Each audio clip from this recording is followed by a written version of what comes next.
창조의 아침입니다. 우리 아침 예배로 하나님 앞에 함께 나가겠습니다. 오늘은 룻기 1장 우리 15절에서 22절까지의 말씀을 묵상하면서 이 아침 창조의 하나님을 만나는 은혜와 감격이 있기를 바랍니다.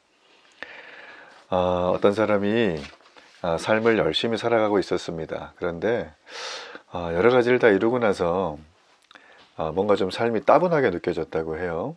그래서 그분이 이렇게 뭔가 좀 취미생활을 가져야 되겠다라고 고민하다가 그 이주성 동물, 뭐 철새라든지 물고기들의 뭐 귀소 본능 이런 거 있죠. 자, 이런 것들에 좀 관심을 가지면서 집안에다가 하나씩 뭐 연어라든지 뭐 기러기라든지 이런 어떤 그 동물들을 구해서 박제를 해서 갖다 놓았다고 합니다. 그는 항상 생각을 했어요. 야, 이 동물이 신기하게 수천 킬로 떨어져 있는 자신의 고향까지 이렇게 돌아올 방법이 도대체 어떤 게 있을까? 여러분 놀라지 마세요. 제비는 무려 8,000km 떨어진 곳에 데려다 놔도 둥지를 찾아간다고 하죠. 귀소 본능. 그는 이런 걸 바라보면서 어느 날 잠을 자는데 이 악몽을 꾸게 됐어요. 근데 악몽을 꾸는 와중에 그 자기가 이렇게 박제를 했던 수많은 이 동물들이 꿈에 나타나서 이런 얘기를 하던 거예요. 나는 고향 가는 길인데 너는 어디로 가고 있는 거니? 라고 물어보더라는 거예요. 그는 꿈에서 물어봤대요. 나는 어디로 가고 있지? 내 고향은 어디지? 이게 하루 이틀 사흘 계속 악몽을 꾸더라는 겁니다. 어느 날 그는 운전하면서 라디오를 켰는데 마침 그 라디오에서 목사님의 설교가 흘러나왔습니다. 설교의 한 대목이 이런 말이었어요. 여러분에겐 고향이 있습니다. 하나님이 바로 여러분의 고향입니다. 마음에 큰 감동과 감정적인 흥분을 한 이분은 가까운 교회를 찾아갔고 그때부터 신실한 크리스찬으로 삶을 살았다는 얘기가 있습니다. 그렇죠. 물에 빠진 사람은 지푸라기라도 잡는다는 말이 있죠. 절망에 빠지면 무엇이든지 붙잡고 싶어집니다. 그러나 절망에 빠진 사람이 붙잡아야 될 건 여러 가지 옵션이 아니라 오직 하나님의 손을 붙잡아야 삽니다. 주님의 손을 붙잡은 사람은 결국 하나님이 주시는 복을 온전하게 누릴 수 있다라는 거죠. 자, 오늘 본문에는 바로 이렇게 절망 가운데 하나님을 붙잡은 두 사람의 인물이 등장을 하게 됩니다. 그 한 사람 먼저 룻이라는 사람이에요. 자, 우리가 어제에 이어서 살펴본다면 시어머니는 며느리들에게 너네는 내가 가는 고향에 같이 가면 안 된다. 거기 가면 고생길이 훤하다 얘기를 하면서 아주 집요하고 굉장히 강력한 설득을 하고 있었죠. 그 설득 와중에 이 오르반은 어머니가 더 이상 설득하느라고 힘을 빼고 어머니의 마음이 힘들어질 것을 염려해서 그는 세상을 좋아해서 간 게 아니라 굉장히 효성에 지극한 며느리 중에 하나였어요. 그는 여전히 착한 마음을 가지고 있었고 선대하는 마음, 헤세드의 마음이죠. 이걸 가지고 어머니의 뜻을 존중해서 따라줍니다. 자, 그런데 룻은 그렇지 않았어요.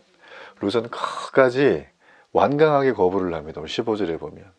그리고 자기는 시어머니와 함께 가기를 아주 굳은 마음으로 결심하는 장면이 등장을 해요. 여러분 16절과 17절은 구약 성경에 있어서 메시아 예수 그리스도가 우리를 향한 그 사랑을 보여줄 때 아주 단골로 등장하는 이 성경 구절이거든요. 그래서 이 구절을 여러분 암송하셔도 좋아요. 아니면 옆에 써놓으셔도 좋고. 한번 제 16절, 17절 한번 읽어보겠습니다. 룻이 이르되 내게 어머니를 떠나며 어머니를 따르지 말고 돌아가라. 강건하지 마옵소서. 어머니께서 가시는 곳에 나도 가고 어머니께서 머무시는 곳에서 나도 머물겠나이다. 어머니의 백성이 나의 백성이 되고 어머니의 하나님이 나의 하나님이 되시리니 어머니께서 죽으시는 곳에서 나도 죽어 거기 묻힐 것이라. 만일 내가 죽는 일 외에 어머니를 떠나면 여호와께서 내게 벌을 내리시고 더 내리시기를 원하나이다 하는지라. 자, 이 구절을 읽었을 때 룻이라고 하는 여인이 어떤 여인인 것 같으세요? 그냥 다른 사람이 볼 때 매우 착하고 되게 뭐 체구도 되게 순종형의 자그마한 체구에 아름답고 뭐 보호 본능을 자극할 만한 그런 여인이 아닐까, 한마디로 약하지 않을까 싶겠죠. 근데 여러분 오늘 이 말씀을 보면 절대 이 보여지는 외모가 아니라 내면이 굉장히 당찬 여성이었다는 걸 알 수가 있어요. 시어머니가 그토록 완강하게 가라고 말을 하는데도 그녀는 꿈쩍도 하지 않아요. 오히려 어떻게 얘기하냐면 나를 죽이지 않는 이상 난 절대로 어머니 떠나지 않겠다, 이런 얘기를 해요. 자, 이 며느리가 왜 이런 얘기까지 할까요? 예, 그렇게 한 이유는 우리 어제 살폈던 헤세드의 마음 때문이에요. 이 며느리는 시어머니를 선대했어요. 자기 남편도 죽고 시아버지도 죽고 과부들끼리 모여 있는데 그런 와중에도 그들은 서로를 돌보고 서로를 존중하고 서로를 위해서 수고를 아끼지 않았던 삶, 이게 바로 헤세드의 삶이죠. 이 헤세드의 삶은 바로 예수 그리스도가 우리를 위해서 해주신 삶입니다. 그분은 우리에게 어떠한 것도 요구하지 않으시죠. 그 예수님은 우리에게 오셔서 자신의 목숨을 내어주기까지 우리에게 헤세드의 사랑을 보여주신 것입니다. 그러므로 기독교의 십자가는 피 묻은 십자가예요. 목에 걸고 다니는 자랑하는 십자가가 아니라 피 묻은 십자가. 이유는 뭘까요? 예수님의 헤세드가 그 십자가에 담겨져 있는 거예요. 그러므로 우리도 이 헤세드의 마음을 오늘 루시 시어머니에게 이렇게 굳은 결심을 하고 내가 시어머니와 함께 하겠다, 이렇게 한 것처럼 우리도 이 루스의 모습을 보며 헤세드의 주님과 함께 걸어가는 삶을 놓치지 말아야 됩니다. 자, 그렇다면 이 헤세드의 삶을 살아가는 오늘의 나의 삶에 있어서 내가 어떠한 상황 속에서도 하나님의 말씀을 따라 걸어가기를 결심할 것인가? 내가 하나님이 내게 헤세드를 해주셨듯이 나도 그 받은 바 은혜에 하나님 앞에 감사하며 살아가는 방법은 뭘까? 여러분, 그걸 한번 고민해야 되겠죠. 예수님의 헤세드의 사랑, 즉 끊을 수 없는 그분의 사랑이 우리에게 전달되어 있지 않다면 우리는 지금 인생에 어떠한 선택할 수 있는 기회도 주어져 있지 않을 것입니다. 나오미를 향한 이 끝없는 끊을 수 없는 위대한 사랑이 그리스도께서 지금 온 인류를 향한 사랑, 무조건적인 사랑으로 드러났다는 건 여러분 놀라운 일이에요. 사도 바울은 로마서 8장 31절에서 39절까지 이거를 자세하게 기록을 했습니다. 오늘 이 아침 예배를 드리시고 이 로마서 말씀을 한 번 더 읽어보신다면 아마 은혜가 더 크게 여러분에게 임할 것입니다. 자, 나오미는 이렇게 굳게 결심한 것을 봤어요. 18절에. 예, 그런 다음에 이제 논쟁을 그치죠. 이제 함께 가기로 결심을 합니다. 자, 그런데 여러분 이제부터 아주 흥미진진한 얘기가 등장을 하게 되어져요. 자, 이제 나오미가 19절부터 보면 베들레헴에 도착을 해요. 100여 킬로미터를 걸어가서 도착을 딱 했는데 이게 이제 아시다시피 10년 전에 그 지역에 유지로 살고 있다가 엄청난 기근 때문에 어째 보면 다 버리고 떠난 거거든요. 근데 잠깐 갔다 오려고 했는데 10년 만에 돌아온 거예요. 자, 나오미가 갈 때는 두 아들과 아주 젊은 모습에 이 자기 모습과 남편과 함께 떠나는데 지금 올 때는 어때요? 갈 때는 4명인데 올 땐 2명. 그것도 자기 피부치는 다 죽고 며느리 하나, 둘 다 과부. 여러분, 이런 모습을 가지고 이런 상황에서 고향에 들어갈 때 여러분이라면 과연 동네방네 다 알리면서 들어가시겠어요? 나오미도요, 그걸 모르던 사람이 아니에요. 먹을 것이 없던 그 동네에 이제 다시 풍요롭게 됐다, 그 말을 듣고 지금 오기는 왔거든요. 오기는 왔는데 이게 나오미는 좀 자기를 좀 이렇게 마을 사람들이 알아봐 주지 않았으면 좋겠다. 나 이런 허름한 모습, 이렇게 좀 그런 모습에 좀 집중하지 않았으면 좋겠다. 난 그냥 좀 먹고 살려고 왔으니까 난 좀 잊어버리면 좋겠다 라고 생각을 했겠죠. 여러분, 그런데 오늘 이 베들레헴 사람들은 아주 반갑게 맞이를 해줍니다. 이 사람이 나오미냐? 라고 물어봐요. 그들은 너무도 변해버린 나오미를 단번에 알아볼 정도로 생각을 하고 있었던 거예요. 그들은 나오미를 잊지 않았던 거예요. 자, 이렇게 인정이 굉장히 많은 사람들이 바로 베들레헴 사람들이라는 것입니다. 참고로 이 베들레헴은 굉장히 구약 성경에서 역사적으로 중요한 곳 중에 하나입니다. 지금은 많이 묻혀져 있지만 이 베들레헴은요, 예루살렘에서 남쪽으로 한 10km 정도 떨어져 있어요. 해발 한 770m 정도의 산악지대에 위치한 처음에는 굉장히 볼품없는 시골 마을 중에 하나였습니다. 뭐 지리적으로도 도로에서 멀리 떨어져 있고요. 농토가 부족해 가지고 좀 외진 곳이에요.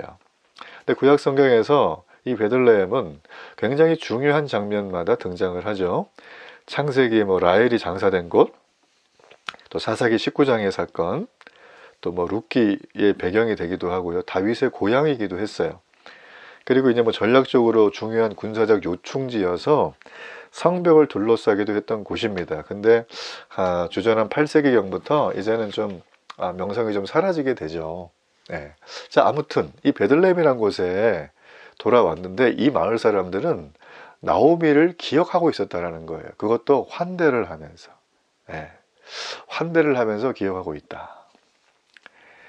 누군가 여러분을 오랜만에 가서 여러분이 이렇게 딱 등장을 했을 때 환대해 준다면 기분이 어떠세요? 매우 좋죠. 네, 빚 받으러 온 건 아니겠지만 네, 매우 좋을 거예요. 그래서 아마 되게 좋아하시지 않을까. 아마 나오미는 내심 좋아했을 것 같아요. 자기가 지금 상당히 인생에서 절망과 실패와 남에게 보여주기 싫은 어떤 그 상황인데 그래도 알아봐 주니까 굉장히 좋아했겠죠. 자, 나오미는 이렇게 환대를 받고 정말 그 지독한 10년의 세월, 되는 일이 하나도 없었던 그 세월, 그죠? 예, 사방으로 출구가 막혔던 그때를 생각하면서 나오미는 사람들이 나오미가 아니냐, 나오미는 희락이란 뜻이거든요. 기쁨, 희락. 근데 나오미는 사람들이 그렇게 나오미 맞니? 라고 물어보니까 자기 자신의 정체성을 나오미라고 하지 않고 이상한 말을 합니다. 뭐라고 하냐면 마라라고 합니다. 마라. 이 마라는 괴로움이란 뜻이에요. 여기 보면 참 기가 막힌데요. 이게 지금 이 말을 다른 사람이 불러준 게 아니라 자기가 스스로 자신의 이름을, 자기 처지를 빗대어서 장명을 한 거죠. 자신의 처지를 숨기지 않아요. 솔직하게 인정합니다. 당당하게 인정을 하죠. 자신의 지금 어떤 그 헛개비 같은 모습을 이름 뒤에 감추려고 하지 않고 자신의 리얼한 진짜 모습, 지난 10년 동안 마라라고 밖에 할 수 없는 그런 상황을 이 이름에 얘기를 하는 거예요. 본문에 자세히 나오진 않았지만 아마 동네 사람들이 얘기를 주고받았겠죠. 나오미가 숨기지 않고 다 얘기를 해요. 전능자가 나를 심히 고통스럽게 했다. 이렇게 모압에서의 삶을 얘기를 해요. 구구절절히 듣는 사람들이 환대하고 나오미를 알아봐주고 기다릴 정도였으니 그에게 뭔가 손가락질한 사람은 없었을 겁니다. 공감해주고 정서적으로 들어주고 그를 위해서 격려하고 아마 당장에 필요한 것들을 이렇게 살아갈 수 있는 실생활에 필요한 것들을 도움을 받지 않았을까 하는 생각을 하게 되어져요. 자, 여러분, 여기서 우리는 중요한 이 믿음의 사람들이 가질 영적인 레슨이 하나 있습니다. 자, 그 레슨은 우리는 어떤 상황에서도 우리의 삶에 거짓이 있어서는 안 됩니다. 그는 자기를 포장할 수도 있었겠죠. 나 모압에서 지금 성공했는데 잠깐 여기 고향집에 들린 거야. 나 휴가차 왔어. 이러면서 막 선글라스 끼고 막 이렇게 스카프 두르고 막 돌아다닐 수도 있었겠죠. 그죠? 그렇지만 그는 그렇게 하지 않아요. 그러니까 나오미는 인생의 절망과 바닥의 상황이에요. 아들 죽고 남편 죽고 둘 다 가난뱅인데 집도 없이 졸도 없이 그냥 이렇게 며느리랑 와가지고 자기 옛날 고향에 와서 이렇게 오면 얼마나 철양맞은 상황이에요. 그죠? 근데 그럼에도 불구하고 이 나오미는 자기의 이 처지를 비관하지 않고 오히려 동네 사람들에게 도움을 요청한 게 아니라 당당히 얘기를 해요. 진솔하게. 저는 이것이 중요하다고 봅니다. 이렇게 진솔하게 자신의 삶을 얘기를 하니까 오히려 동네 사람들은 그를 나오미란 이름 그대로 받아주는 거예요. 전 여러분 이 사람의 성향의 문제라기보단 이분은 진짜 하나님을 신뢰했던 사람이다. 하나님이 나를 쳤다, 나를 고통스럽게 했다, 막 이런 여러 가지 마라란 이름을 통해서 얘기도 하고 있지만 오히려 이 여인은 이 절망의 순간을 이미 딛고 일어선 상태예요. 하나님을 원망하지 않아요. 대신에 인간으로서 내가 겪을 수 있는 최대한의 고통을 맛봤다는 말을 자신의 이름을 새로 장명하며 보여주고 있는 거죠. 한마디로 창세기의 족장들이 살았던 험악한 세월을 살았습니다. 야곱이 얘기했죠. 바로 그거예요. 그럼에도 하나님은 그 세월 동안 나와 함께 하셨다. 오늘날 우리는 이 땅을 살아가며 얼마나 많은 험악한 상황들을 맞이하게 됩니까? 나를 말하라 부르라 이런 상황이 얼마나 많으세요? 아픔이 있죠. 시련을 당하죠. 여러분 그렇지만 오늘 이 마라라고 불렀던 나오미처럼 하나님을 원망하거나 불평하지 말고 오히려 이 아픔을 통해서 내가 성장해 나가는 발판으로 잡는 게, 그리고 시련을 당할 때 하나님의 뜻을 묻고 그 뜻을 깨달아 그 말씀을 가지고 살아가는 성숙한 신앙인이 되는 게 오늘 하나님은 마라를 주신 하나님의 의도가 아닐까, 우리는 그런 생각을 마음에 가져야 된다는 것입니다. 그래서 이 나오미는 물에 빠진 상황이지만 절망에 허우적거리지 않고 하나님의 손을 붙잡고 일어섭니다. 그래서 그는 다시 돌아왔죠. 바로 베들레헴 떡집이라고 하는, 그죠? 정말 풍성한 떡이 있는 베들레헴에 돌아왔어요. 베들레헴이 10년 전에는 기근과 가뭄으로 살 수 없는 땅이었지만 이제는 하나님이 돌봐주시는 은혜가 시작되는 땅이 되었다는 얘기를 듣고 온 겁니다. 여러분 그래요. 우리도 내 힘으로 문제를 극복하려고 열심히 수고하다 보면 마라가 닥칩니다. 그렇지만 내가 정신을 차리고 하나님 앞에 내 시선을 고정하고 그분의 손을 붙드는 순간 우리는 하나님이 계시는 베들레헴으로 향해서 새로운 출발을 할 수 있게 되는 겁니다. 이제 우리는 하나님의 손을 온전히 붙잡기만 하면 돼요. 잘못된 길에 있었다면 이제 우리는 하나님을 온전히 신뢰하면 됩니다. 그러므로 하나님을 떠난 인생은 괴로움을 겪게 돼요. 그러나 괴로움과 슬픔 중에도 하나님을 붙잡는 사람은 새로운 인생을 살아갈 수 있습니다. 그리고 우리가 생각하지 못했던 정말 하나님의 다이나믹하고 풍성한 삶의 결말을, 복된 삶을 살아갈 수가 있는 거예요. 여러분은 지금 누구의 손을 붙잡고 있습니까? 어디를 바라보고 있습니까? 전 여러분이 절망 가운데 손을 내미시는 하나님의 손을 붙잡는 나오미와 같은 영적인 통찰력과 분별력이 있기를 주의 이름으로 축복합니다. 결단의 기도를 드리겠습니다. 사랑과 은혜의 아버지 하나님, 진실로 감사합니다. 오늘도 우리 인생 속에 마라가 많습니다. 내 생각에 모압이 살만한데 라고 했던 것 때문에 극심한 고통, 하나님이 찢었다는 얘기까지 들을 수밖에 없는 너무나 찢어지기 힘든 상황 가운데 있습니다.